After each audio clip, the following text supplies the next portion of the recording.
L'info écho avec Capital. On débute ce flash par l'info pratique Capital. Aide à l'achat, fiscalité, rapport locatif. De nombreuses réformes vont toucher le secteur immobilier dans les prochains mois.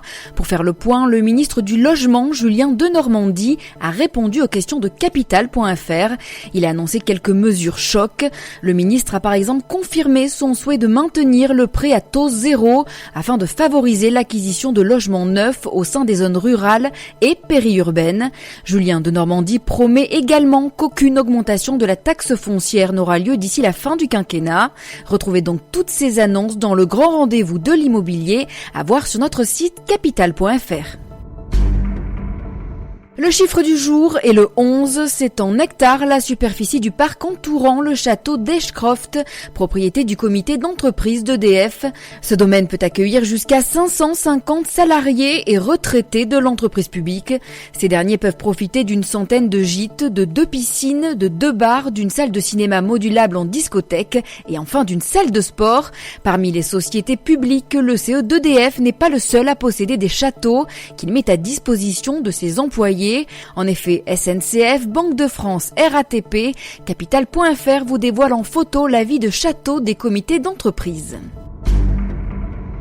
Le coup de gueule du jour va de nouveau être poussé par les retraités. Le gouvernement veut en effet supprimer l'exonération de cotisations patronales dont ils bénéficient pour l'emploi d'un salarié à domicile. Aujourd'hui, cet avantage est accordé aux particuliers qui reçoivent l'allocation personnalisée d'autonomie et à tous les employeurs à domicile âgés de 70 ans et plus. Au 1er janvier 2020, seules les personnes dépendantes qui bénéficient donc de l'APA seront éligibles à l'exonération totale de charges patronales. Les septuagénaires exclus du dispositif pourront quant à eux toujours bénéficier de la déduction forfaitaire de 2 €. Elle est appliquée sur chaque heure travaillée par leur employé. Le détail de cette mesure est à découvrir sur notre site capital.fr.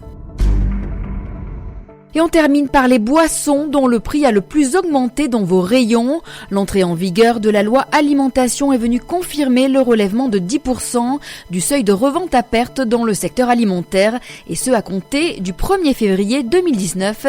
Les prix des boissons se sont donc envolés dans les hypermarchés au premier semestre 2019.